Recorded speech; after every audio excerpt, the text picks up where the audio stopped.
వరలక్ష్మి ఇంటికి వచ్చి విష్ణు కోసం చాలా బాధపడుతూ ఉంటుంది. ఇంతలో అక్కడ ఉన్న వరలక్ష్మి ఇలా అంటూ ఉంటుంది, నా ప్రాణాల కోసం తన ప్రాణాలు కూడా లెక్క చేయకుండా తన ప్రాణాలను పణంగా పెట్టారని చెప్పేసి అయితే అంటూ ఉంటుంది. ఆ మాటలన్నీ అయితే వెన్నెల పక్క నుండి వింటూ ఉంటుంది. ఇంతలో అక్కడ ఉన్న వాళ్ళ బామ్మగారు అయితే, మీ బంధం అటువంటిదమ్మా, అందుకే మిమ్మల్ని నిన్ను అతను కాపాడాడు అని చెప్పేసి అయితే అంటూ ఉంటుంది. ఆ మాటలు వినగానే అక్కడ ఉన్న వరలక్ష్మి అయితే ఒక్కసారిగా షాక్ అయిపోతూ ఉంటుంది. ఇంతలో అక్కడ ఉన్న వాళ్ళ బామ్మగారు అయితే, అవునమ్మా, దేవుడు అనేవాడు ఉన్నాడు చూసారా, మీరు ఎంత బంధాన్ని తెంపేయాలనుకున్నా తుంచేయాలనుకున్నా సరే ఆ బంధం తెగిపోకుండా మిమ్మల్ని ఏదో ఒక రకంగా కలుపుతూనే ఉంటుంది.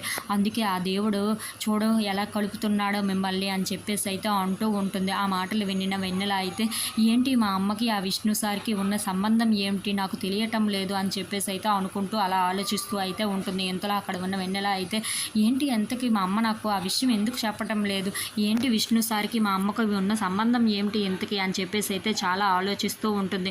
ఇంతలో అక్కడ ఉన్న వాళ్ళ అమ్మ అలా బాధపడటం చూసి, ఇంతకి నేను ఆ విషయం కనుక్కోవాలి, మా అమ్మకి ఆ విష్ణు సార్కి ఉన్న సంబంధం ఏంటో నేను తెలుసుకోవాలి అని చెప్పేసి అయితే చాలా ఆలోచిస్తూ ఉంటుంది. If you like this video please like, share and subscribe friends.